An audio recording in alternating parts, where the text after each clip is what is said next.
Querido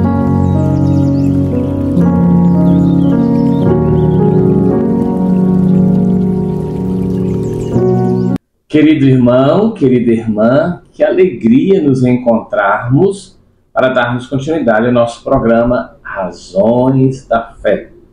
Nós aqui estamos em nome do Pai, do Filho e do Espírito Santo. A graça de nosso Senhor Jesus Cristo, o amor do Pai e a comunhão do Espírito Santo estejam sempre convosco. Seguindo nosso programa Razões da Fé, nós estamos dentro da profissão da fé cristã e os símbolos da fé e vamos para o parágrafo 2 deste capítulo 2, onde vamos do capítulo 1, Creio em Deus Pai, onde nós vamos hoje falar sobre o Pai e o Pai Todo-Poderoso. Comecemos assim, lá no número 232 do nosso catecismo. Os cristãos são batizados em nome do Pai, do Filho e do Espírito Santo, como ordenou nosso Senhor em Mateus 28:19. Antes disso, eles respondem, creio, a tríplice pergunta que requer que confessem sua fé no Pai, no Filho e no Espírito Santo. A fé de todos os cristãos fundamenta-se na Trindade, vai dizer São Cesário de Arles. Então nós temos aqui um mandamento de nosso Senhor, um ordenamento, é Ele quem nos envia, é Ele quem, digamos assim, nos dá a instrução de qual deverá ser a nossa postura pela qual as pessoas serão inseridas no seio da Igreja Mãe e Mestra. Mãe, porque nos gera nas águas do batismo, e Mestra, porque essa mesma Igreja vai nos formando, nos educando, nos construindo ao longo do tempo. E o elemento mais básico, no sentido positivo da palavra, o elemento primeiro é a fé no Pai, no Filho e no Espírito Santo. Isso quem nos revela é o Cristo Jesus. No Filho, o Pai é revelado ou é compreendido, porque a revelação de Deus e essa experiência de Pai no mundo do Antigo Testamento já existe, mas será nosso Senhor Jesus que vai enfatizar a figura do Pai, a pessoa do Pai, como diz lá em São João, Evangelho de São João, capítulo 17, eu e o Pai somos um. Então, no Filho, o Pai é não só plenamente revelado, como nós temos uma compreensão da figura, da pessoa do Pai. O Filho, ele mesmo se dá a conhecer, embora tenhamos lá aquelas experiências da transfiguração, quando entre a nuvem, sinal do Espírito Santo, o Pai diz, este é meu Filho. Interessante. O Filho faz, por várias vezes, a revelação plena sobre o Pai, e agora o Pai diz, este é meu Filho muito amado, no qual coloco minhas complacências, escutai-o. Então o Pai diz sobre o Filho. Bonito essa comunhão, essa conexão entre as pessoas da Santíssima Trindade. E depois, quando Cristo, embora Cristo na sua pregação já nos fale que virá o Espírito Santo, do lado do Pai, à direita do Deus Pai, que então o Deus Pai e Deus Filho nos enviará o Espírito Santo. Dos dois, do Pai e do Filho, procede o Deus Espírito Santo, e é neste Deus Espírito Santo que nós vamos compreender todas as coisas e vai nos sustentar nessa fé que fundamenta a nossa vida, que é a fé no Deus uno e trino. Um só Deus, mas que se revela na pessoa do Pai, do Filho e do Espírito Santo. Inclusive, essa é a grande marca da vida cristã, Nós somos cristãos porque cremos no Pai, no Filho e no Espírito Santo e aceitamos Jesus como nosso Senhor e Salvador e o seu sacrifício redentor na cruz pelos nossos pecados. Muito bem. Os cristãos são batizados em nome do Pai e do Filho e do Espírito Santo, e não nos nomes deste três. Que interessante. Vai dizer Vigílio na profissão de fé. Por que não nos nomes? É como se fossem pessoas sem essa comunhão, sem essa realidade unificante, que é a natureza divina. Os três, Pai, Filho e Espírito Santo, são igualmente Deus.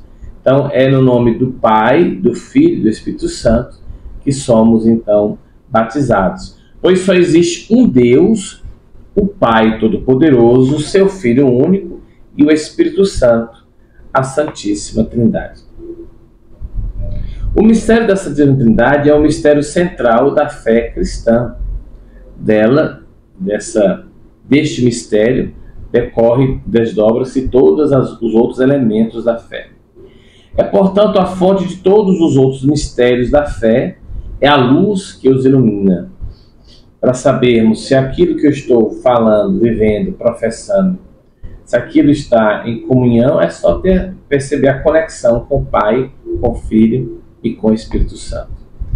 É o ensinamento mais fundamental e essencial na hierarquia das verdades da fé, diz a Sagrada Congregação do Clero, quando ela elaborou, em 72, um documentário, um diretório geral da catequese, um catecismo geral, diretório geral sobre a catequese, a profissão de fé.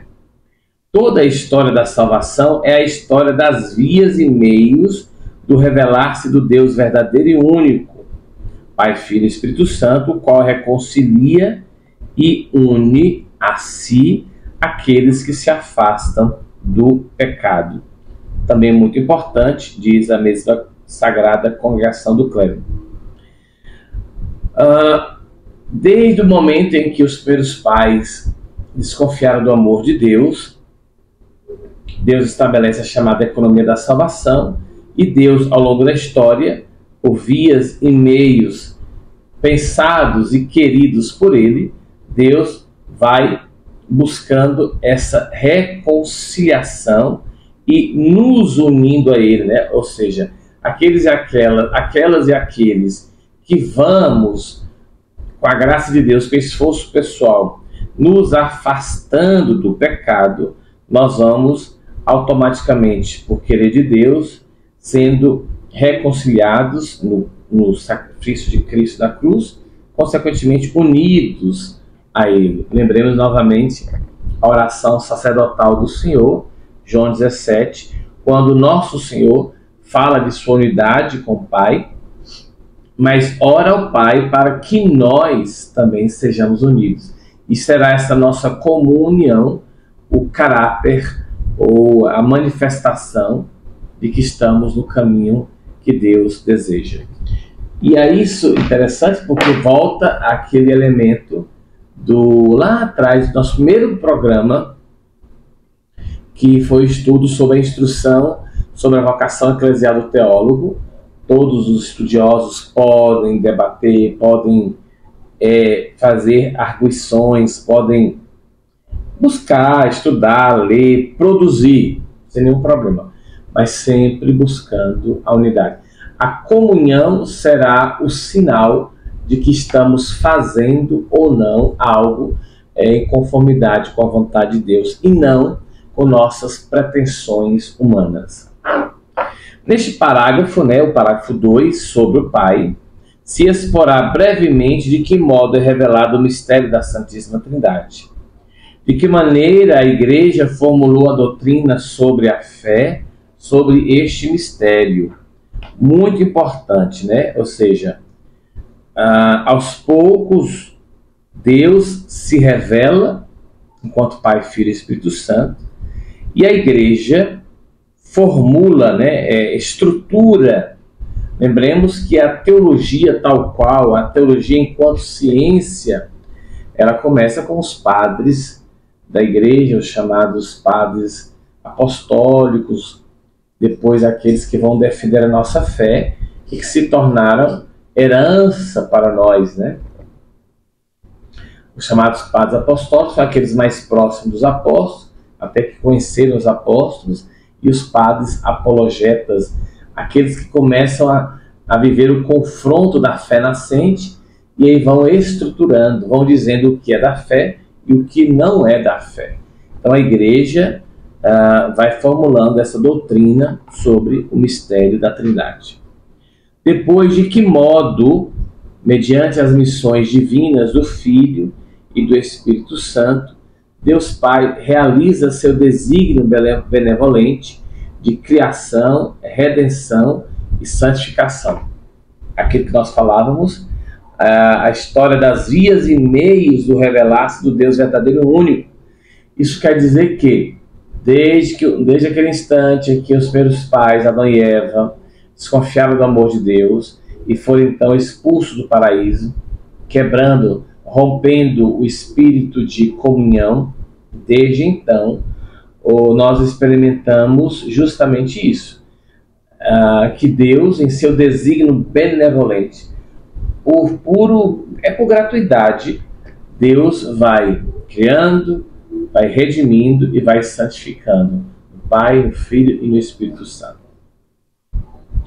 Os padres da igreja distinguem entre a teologia e a oikonomia, designando com o primeiro termo teologia o mistério da vida íntima do Deus Trindade, e com o segundo, todas as obras de Deus por meio das quais ele se revela e se comunica a sua vida.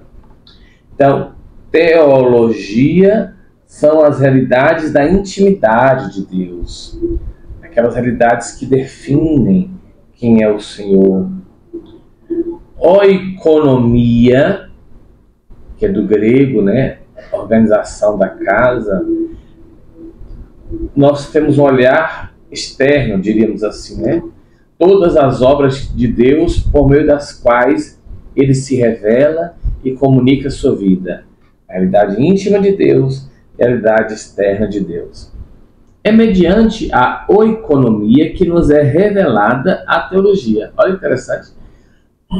À medida que nós vamos experimentando as manifestações de Deus no nosso dia a dia, no nosso ser, na nossa comunidade, na nossa família, mediante esses atos externos de Deus, as suas manifestações, que nós vamos conhecendo pouco a pouco quem é Deus na sua plenitude.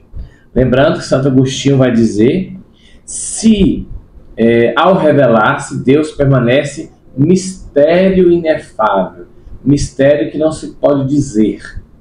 E aí Santo Agostinho diz, se o compreendesses, ou seja, se nós compreendêssemos, se nós conseguíssemos esgotar o mistério de quem é Deus, diz Santo Agostinho, lá em seu sermão 52, se nós conseguíssemos, então Deus não seria Deus. Isso é muito importante frisar, porque nós vamos percebendo que reside em Deus a gratuidade de se oferecer a nós. E essa quase uma profissão de fé. Quando eu digo, se o compreendesses, ele não seria Deus, eu estou professando que o meu Deus se revelou a nós por bondade, mas se eu o compreendesse, eu, criatura, compreendesse o Criador deixaria de ser Deus. Isso também serve para quebrar o nosso orgulho, a nossa vaidade, a nossa presunção. Presunção. Gente, eu estou falando de mim. Estou falando de mim. Se eu não estiver atento, vigilante, eu posso cair na vaidade, no orgulho. Eu posso me afastar da humildade. Estou falando de mim. O que eu quero dizer com isso? Por exemplo, uma situação que ocorreu em que um bispo proibiu que determinado grupo fizesse um evento em sua diocese. O bispo pode? Pode. O bispo é pastor. Foi entregue a ele aquela porção do povo de Deus e ele deve propiciar a comunhão. E se ele sente, com argumentos muito claros, de que tal ação não propicia a comunhão, ele pode sim vetar, ele pode proibir. Qual é a postura do grupo proibido? A gente fica chateado, a gente fica triste, mas buscar a via da humildade e tentar entender por que aquele bispo, que é pastor da igreja, pastor de uma porção de um povo de Deus, por que aquele bispo me proibiu? Porque aquele bispo é assim, assado. Será? Será que é isso mesmo? Será que o que eu estou fazendo realmente não está propiciando a quebra da comunhão? Será que eu não estou criando grupos à parte, isolados? E aí, para complicar a situação, o grupo diz assim: nos proibiram de falar com 3 mil pessoas, mas agora a partir da internet eu consigo falar com 3 milhões. E aí? Essa é a postura do grupo? É a postura certa de quem tem fé? De quem vive em Deus? Eu sei, não é fácil receber uma negativa. Não é fácil. Mas qual deve ser o nosso papel? Aí entra a maturidade cristã, aí entra a mística da igreja, o exercício da humildade. Não é fácil. E nós estamos experimentando, isso sempre aparece na igreja, né? Inclusive, por ocasião do dia 12 de outubro, o Papa Francisco mandou uma mensagem muito bonita, né? Mostrando unidade com o Brasil, comunhão. E no final o Papa diz assim: rezem por mim, mas não contra mim. Bonito. Ou seja, não basta apenas não falar mal do Papa. É preciso amar o Papa. E pela fé, ele é o nosso Papa. Então nós temos que ter muita cautela com todo espírito que pode me quebrar a comunhão. Quebrar a comunhão. Então, muita atenção, viu, gente? E quando eu digo muita atenção, gente, estou falando de mim, viu? Tenhamos muita atenção. Bom, então é mediante a oikonomia que nos é revelada a teologia, mas inversamente é a teologia que ilumina toda a oikonomia. Então, pelas manifestações de Deus, nós vamos conhecendo quem é Deus, e ao passo que vamos criando intimidade com esse mistério de Deus, Deus vai nos ajudando a entender quais são os seus atos e os porquês desses atos. As obras de Deus revelam quem Ele é em si mesmo. E, inversamente, o mistério de seu ser íntimo ilumina a compreensão de todas as suas obras. Muito bonito. Então, as obras de Deus revelam quem Ele é. Então, no ato de caridade, no ato de acolhimento, no ato de escuta, no ato de bênção, nós vamos experimentando que Deus é amor. E o mistério do seu ser íntimo vai nos ajudando a entender quem é Ele e vai iluminando suas obras. Acontece o mesmo de modo similar entre as pessoas humanas. A pessoa mostra-se em seu agir. Quanto melhor conhecermos uma pessoa, tanto melhor compreenderemos seu agir. Então aqui nós temos esse convite na nossa maturidade de fé. Conhecer a Deus por meio de suas obras, e por suas obras conhecer o íntimo de Deus. E consequentemente, à medida que eu vou entrando nesse mistério, mais esse mistério vai se revelando a mim, dele, e mais esse mistério vai me revelando a mim mesmo, quem eu sou, e também o mistério do outro, o mistério de toda a criação. Como gosta de dizer o Santo Padre o Papa, o mistério da casa comum. Porque tudo que Deus fez, Ele viu que era bom, como está lá em Gênesis. A Trindade é um mistério de fé em sentido estrito. Um dos mistérios escondidos em Deus que não podem ser conhecidos se não forem revelados do alto, documento da igreja, né? Ou seja, a Trindade é um mistério de fé, Por mais que a razão me ajude a entender alguns elementos, é fé. Sem a fé, nós não conseguiremos entender um que se revela em três que é um. É fé. Ou cremos ou não cremos. Sem dúvida, Deus deixou vestígios de seu ser trinitário, vestígio de seu ser trinitário em sua obra de criação e em sua revelação ao longo do Antigo Testamento. Ao longo do Antigo Testamento. Entretanto, a intimidade de seu ser como Santíssima Trindade constitui um mistério inacessível à pura razão e até mesmo à fé de Israel antes da encarnação do Filho de Deus e da missão do Espírito Santo. Vamos lá. Então, só pela razão a gente não abraça esse mistério, é inacessível. E mesmo ao povo hebreu, a Israel, foi concedido a contemplação de seus vestígios, da grandeza de Deus, da sua glória e sua santidade. Mas será preciso o acolhimento de Cristo como Deus encarnado, para no Cristo nós conhecermos o Pai e entendermos o Espírito, e no Espírito irmos vivenciando esse grande mistério de um Deus que é Pai, que é Filho e que é Espírito Santo. O segundo ponto desse parágrafo 2 é a revelação de Deus como Trindade. Quero enfatizar isso. O Antigo Testamento, como nós acabamos de ver, ele nos apresenta vestígios quanto à ação trinitária de Deus. Mas nesses vestígios, nós não vamos tendo clareza de que Deus é um e se revela no Pai, no Filho e no Espírito Santo.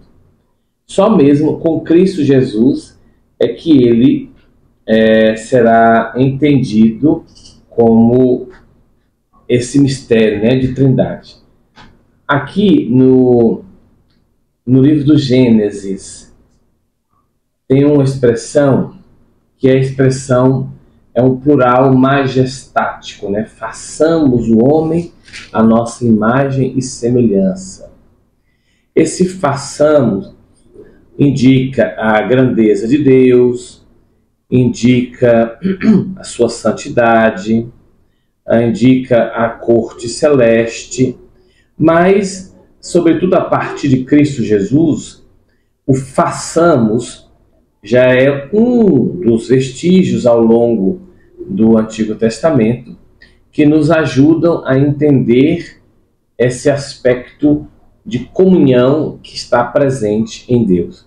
Façamos o homem. Gênesis 1, capítulo 1, primeiro versículo 26. Então, só para a gente entender que existem esses vestígios, mas nós só vamos entender a Trindade com a encarnação do Filho de Deus e da missão do Espírito Santo. Então, o Pai é revelado pelo Filho. A invocação de Deus como Pai é conhecida em muitas religiões. A divindade é muitas vezes considerada Pai dos deuses e dos seres humanos. Em Israel, Deus é chamado de Pai enquanto Criador do mundo, como está em Deuteronômio 32:6 ou em Malaquias 2:10. Deus é Pai, mais ainda, em razão da aliança e do dom da lei de Israel, da lei a Israel, segundo Samuel 7:14. Seu filho primogênito, Êxodo 4:22. Ou seja, Deus é entendido como Pai por ser criador do mundo, aquele que gera, né? Deus é entendido como Pai em razão da aliança que se estabelece, sobretudo com o povo hebreu, nos primeiros pais, Abraão, Isaque e Jacó, e quando oferece a lei a Israel, e em especial quando faz entender que Israel é seu filho primogênito, primeiro. Ora, se Israel se torna filho, consequentemente Deus se revela pai. É também chamado de pai do rei de Israel. Daí vem também muita ideia de que nenhuma autoridade nos foi dada na terra que não seja a divina de Deus. Muito particularmente, ele é o pai dos pobres, os anauins, o resto de Israel. Essa figura de pai dos pobres, sobretudo os profetas, vão trabalhar muito fortemente, né?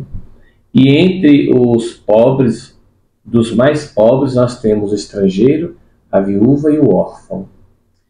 Então é pai dos pobres, do órfão e da viúva, que estão sob sua proteção de amor.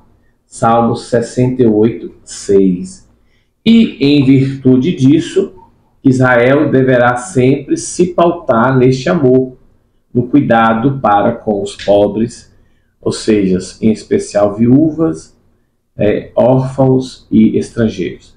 As viúvas, porque na concepção social, antropológica, cultural do então Israel, a mulher sem um homem, ou seja, sem um esposo,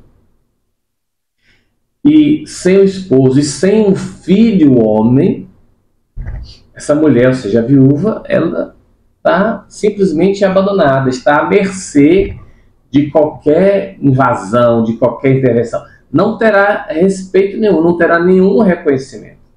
Quem será seu protetor? Deus. Então a viúva, ela é um dos aspectos, é uma das revelações do ser pobre.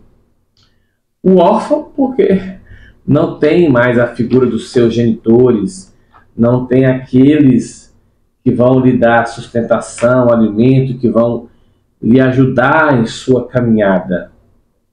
Então, por isso que Deus também é pai do órfão, sustenta. E o estrangeiro, porque não tem mais sua pátria. Israel faz essa experiência quando é preso, é cativo em Egito, cativo na Babilônia, ele é dominado pelos romanos, enfim.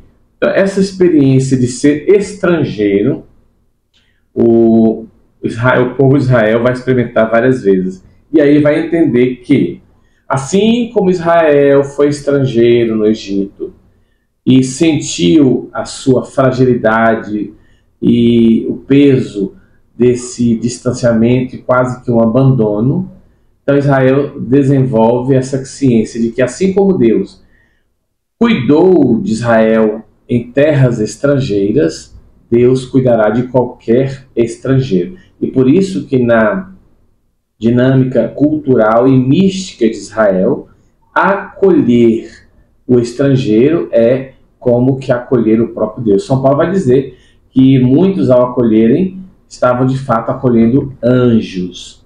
Isso é muito forte no judaísmo, é muito forte também no islamismo, viu? A questão do acolhimento dos estrangeiros. Lógico, há aquelas que vivem mais isso, aquelas que vivem menos. Na igreja, nós tivemos, eu acho, essa é a minha leitura, na igreja nós já tivemos mais essa experiência do acolhimento. Contudo, dadas as circunstâncias do mundo pós-moderno, dessa questão tecnológica, do avanço da violência, das inquietações, dessas muitas divisões, nós nos fechamos mais, sobretudo até a estrutura das moradias, né? Muros altos, portões, grades, cercas, concertina, grandes edifícios. Então, a gente acaba se isolando, então não vivenciando tanto acolhimento. E quando se dá no âmbito paroquial ou comunitária, muitas vezes nós fazemos a nossa experiência ritual de fé e vamos embora. Por isso a insistência do acolhimento. Porque acolher o outro não é só acolher o outro em casa, não, também. Mas acolher o outro com suas luzes e sombras, acolher o outro nas suas muitas situações, e o Papa tem insistido, acolher o outro na escuta, o exercício da escuta.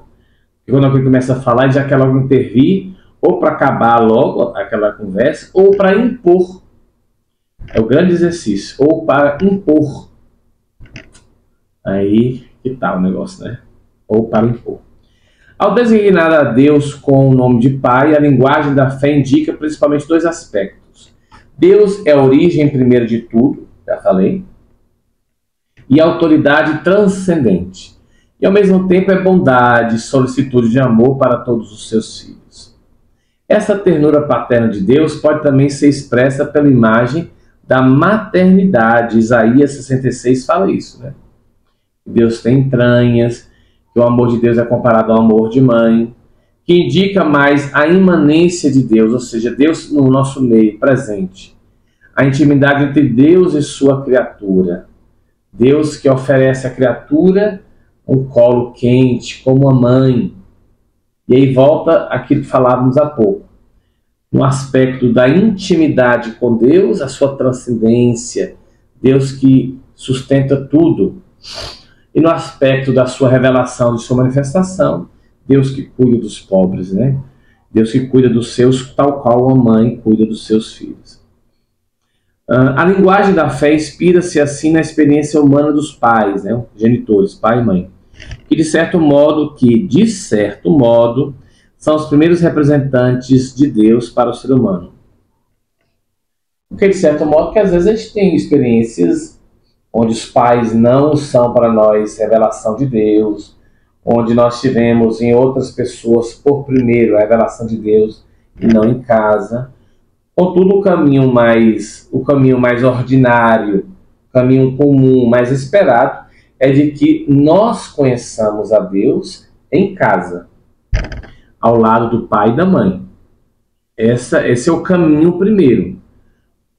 E é bom lembrar que mesmo que não seja por esta via, Deus sempre achará um jeito de se revelar como sendo nosso Pai, aquele que nos sustenta, aquele que nos protege. Bom, convém então lembrar que Deus transcende a distinção humana do sexo. Ah, Deus é pai, Deus é mãe. Não. Ele não é nem homem nem mulher, é Deus. Transcende também a paternidade e a maternidade humanas. Vai falar o Salmo 27:10. Embora o tendo como origem e modelo. Vai dizer Paulo aos Efésios, capítulo 3, 14 e 15. Ninguém é pai como Deus o é. Isso aqui é importante porque, vez ou outra, nós vemos guerrinhas. Deus é pai, Deus também é mãe, ou Deus é pai e mãe. Deus é Deus. Deus é Deus. E mesmo que nós digamos que Deus é pai, como a Escritura Sagrada diz, o fato de ser pai, por mais que pessoas sensíveis se sintam às vezes excluídas, etc. Tal, Deus é um pai que nos ama. Que nos ama. Um pai que tem entranhas, um pai que tem um coração de mãe, mas só que textualmente, culturalmente, na esteira da história, é pai. Então não podemos agora permitir que essa revelação de Deus, ou essa compreensão de Deus como pai, atinja a nossa sensibilidade, e daí eu comece num arbítrio extremamente subjetivo e individual a dizer, não, então Deus não é pai, Deus é mãe, para ser mais inclusivo. Não. Deus é pai. Jesus revelou que Deus é pai, no sentido inaudito, né? Não se pode... Não o é somente enquanto Criador, mas é eternamente pai em relação ao seu Filho único, que só é eternamente filho em relação a seu pai. Então, muito interessante esses atos de relação, né? Ele é pai em relação ao filho, o filho é filho em relação ao pai. Em Mateus 11, Jesus diz isso, né? Ninguém conhece o filho senão o pai, né? O pai envia o filho, o Salvador. Então ninguém conhece o filho senão o pai, ninguém conhece o pai senão o filho. E aquele a quem o filho o quiser revelar. Fantástico, fantástico, porque aqui está o centro da fé. Nós cremos nos vestígios da paternidade de Deus e da sua força e benevolência no Antigo Testamento. Isso não pode ser excluído. O bom cristão tem que ir às fontes, tem que ver, contemplar, admirar e imitar os atos positivos de Israel na sua relação com Deus. Temos que conhecer. Tanto é que nos atos litúrgicos o Antigo Testamento se faz presente. Se faz presente. Só que nós não podemos esquecer que essa nossa compreensão sobre esse mistério da Trindade se dá a partir do Filho. Ou seja, é o Filho, na liberdade do Filho que o Filho vai revelar. Então, oxalá Deus que nós, aos pés do Senhor, como lá Marta, né, nós consigamos fazer essa experiência de conhecer o Pai, o Filho e o Espírito Santo.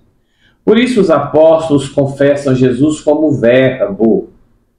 Olha que fantástico. O Verbo é a palavra.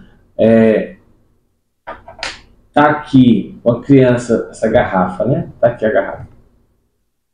Então, quando eu digo aqui, criança, é uma garrafa, a palavra está revelando o ser desse objeto. Então, Jesus será tido como Verbo porque é a palavra que nos fala que Deus é Pai. Olha que coisa! A palavra, o Verbo que nos fala, Ele é Pai. Eu sou Filho, Salvador. E junto do Pai enviaremos o Espírito Santo, o novo Paráclito. E nessa comunhão pediremos que nós nos unamos para dar testemunho. Por isso os apóstolos confessam Jesus como o Verbo, que no princípio estava junto de Deus. O conhecimento de Deus quanto o Pai, quanto o Filho e quanto o Espírito Santo estava em Deus. Deus não havia ainda dito essa palavra, não tinha ainda revelado, feito com que nós o compreendêssemos na justa medida, no limite. Mas quando ele vem, quando o Filho é enviado, esse Filho diz, fala que Deus é Pai, que Deus é Filho, que Deus é Espírito Santo. Por isso São Paulo, nosso Colossenses, vai dizer que Jesus é a imagem do Deus invisível. Aqui outra coisa importante, muito importante, muito importante. Com o advento de Cristo Jesus, nós conseguimos contemplar o rosto de Deus.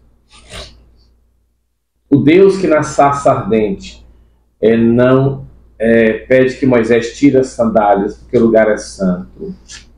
O Deus que bota a mão na fenda da rocha e faz com que Moisés só veja a sua glória, agora é um Deus que se revela, um Deus que se mostra. E é também nisso a raiz e a autoridade que a Igreja nos dá para o uso das imagens. Para o uso das imagens. Lógico, sempre com cautela, né? Inclusive na reforma do Vaticano II, pediu-se que tivesse moderação no ambiente só de imagens. Por exemplo, embora eu poderia ter aqui várias imagens de Nossa Senhora, mas seria mais conivente, seria um ato de moderação e catequético que nós tenhamos centrado uma imagem, um título de Nossa Senhora. Temos aqui Santo Antônio, temos São João Maria Vianney, temos Santa Teresinha. Então a gente tem que estar sempre buscando esse equilíbrio. O Padre Zezinho tem uma catequese muito bonita, onde ele apresenta uma cruz e uma imagem de Nossa Senhora. Ele diz que a imagem de Nossa Senhora nunca poderá ser maior do que a cruz. Interessante, né? Isso para poder fazer compreender que nós, na nossa experiência de fé, ele será sempre maior, porque ele é o Senhor, porque ele é Deus, porque ele é o Salvador. Todos os outros foram seus seguidores. E por isso, vai dizer Dom Juarez, nosso bispo, para com esses seguidores, nós somos admiradores, contemplamos tudo aquilo que Deus fez na vida deles e delas, uma expressão na vida de Maria, mas nós precisamos também ser seus imitadores. Por que os santos e santas são santos e santas? Não é só porque, não é só não, é porque Deus fez maravilhas na vida deles e delas, e eles e elas tiveram postura de abertura, e Deus encontrou espaço e agiu em favor dessas pessoas. Então, os apóstolos confessam Jesus como verbo, que estava junto de Deus e que era Deus, a imagem do Deus invisível, como esplendor da glória do Pai, a expressão do seu ser, vai dizer o autor da carta aos Hebreus. Na continuidade deles, seguindo a tradição apostólica, a igreja no ano de 325, aqui é o chamado primeiro concílio, né? Ecumênico de Nicéia, confessou que o Filho é consubstancial ao Pai. Isso porque tinha dúvidas se Jesus era Deus, se Jesus só era um profeta. Então, os pastores da época se reúnem, certamente iluminados pelo Espírito de Deus e com a Escritura, vão entender que o Filho tem a mesma substância do Pai. Tem missões diferentes, o Pai tem uma, o Filho tem outra, o Espírito Santo tem outra, mas eles têm a mesma essência, a mesma natureza, a mesma substância. Por isso que o Pai, o Filho e o Espírito Santo são igualmente Deus, um só Deus em três pessoas. Isto é, um só Deus com ele. O segundo concílio, que foi em Constantinopla, hoje chamado Istambul, concílio de Nicéia 325, concílio de Constantinopla em 381. É bom olhar para esses concílios porque aqui está o início da estruturação da nossa fé. Lembremos, isso a gente não pode desconsiderar não, viu? Lembremos que a igreja estava sob as catacumbas, estava nas catacumbas, sob o chão, né? E lá as experiências ainda eram muito rudimentares. A coisa não se desenvolveu tanto. Lógico que tem grandes homens e mulheres dessa época que nos ajudaram a crer, mas só para entender de que é um crescendo, né?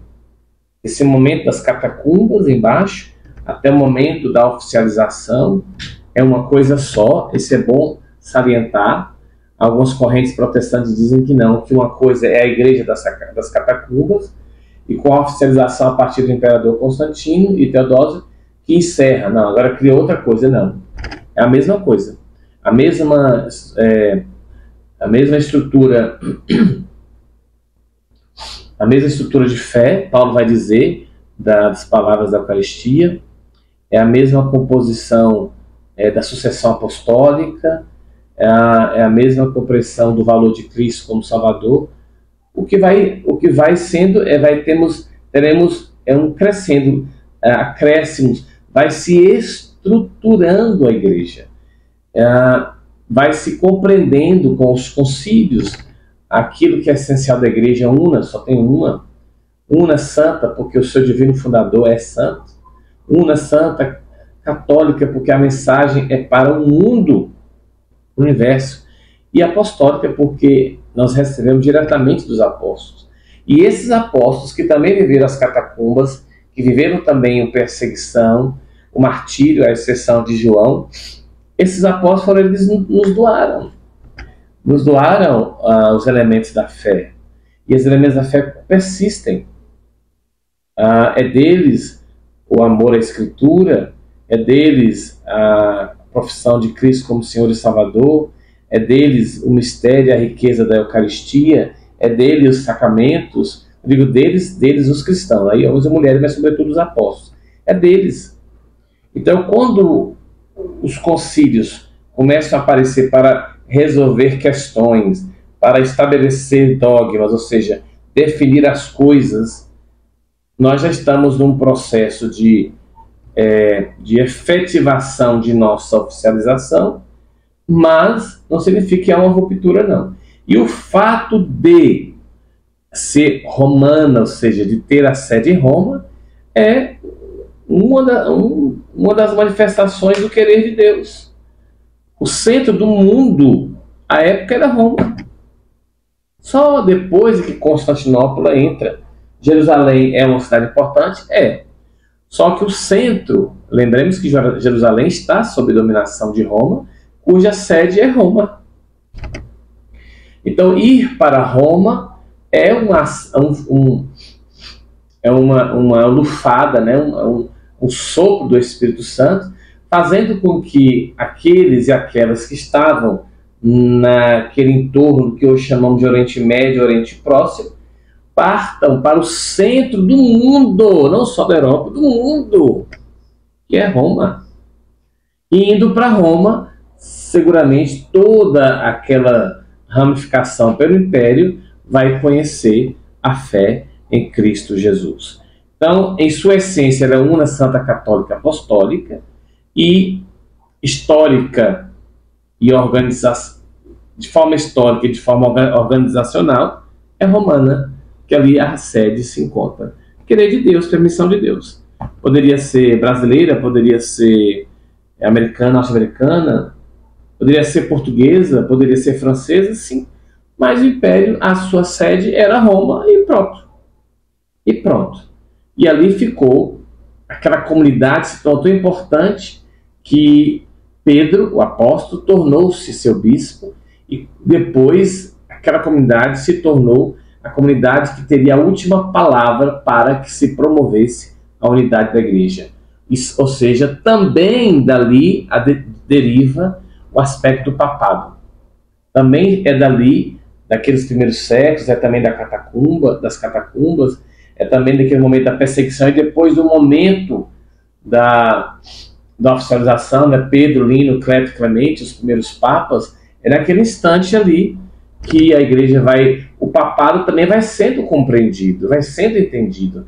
A profissão de fé de Pedro, a investidura feita por Cristo para que Pedro fosse a pedra sobre a qual a igreja seria construída, vai sendo compreendida aos poucos. Então, nada de ficar agora criando rupturas. Uma coisa é lá nas catacumbas, outra coisa é agora no momento da oficialização. Não. É a mesma coisa, só que é um crescendo, né? Nós vamos vendo isso gradativamente.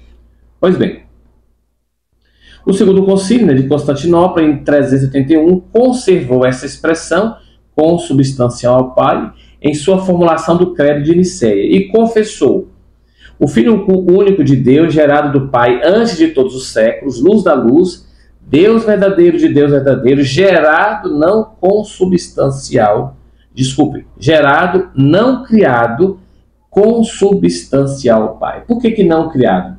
Quando criamos um relógio, criamos a partir de elementos existentes. O Filho não tem princípio, é Deus. Tem princípio enquanto natureza humana, né?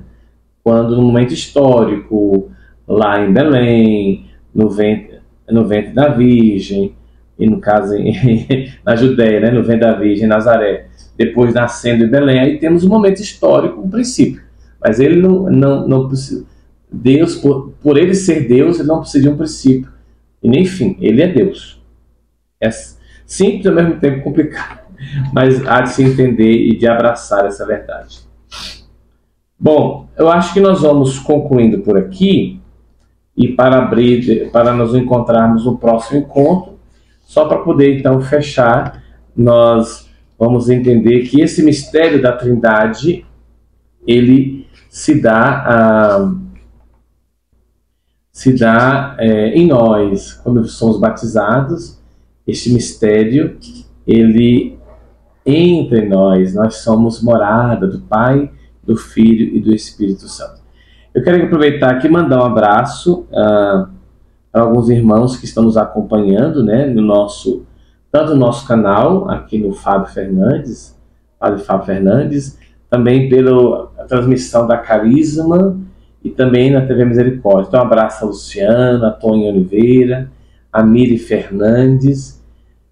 Eu acho que a Miri Fernandes é a minha prima, Mira. Se for ela, um beijo. Acalma teu coração, minha prima. Confiemos em Deus. Quero em breve ir aí te abraçar. Você está em minhas orações, viu? Também a Soraya Monteiro, a Luciana Moura, a Maria das Graças e a Silva Dias, é isso, Fabrício? Hã? Maria das Graças Silva Dias. Ah, sim, uma pessoa só, entendi, obrigado. Maria das Graças Silva Dias. A Miri Fernandes, que eu tô achando que é minha prima. Abraço a tia Nilza, a Cita, todo mundo aí da família, tá bom? Beijo no coração. Que o bom Deus nos abençoe, nos proteja, nos livre de todos os mal, hoje e sempre. Pai, Filho e Espírito Santo. Amém. Abraço. Não deixe de se inscrever, de compartilhar, divulgar, dê like, como é que fala? Ative o sino, tá bom? Nos ajuda muito essa transmissão da fé. Deus abençoe, Pai, Filho e Espírito Santo. Amém. Até breve.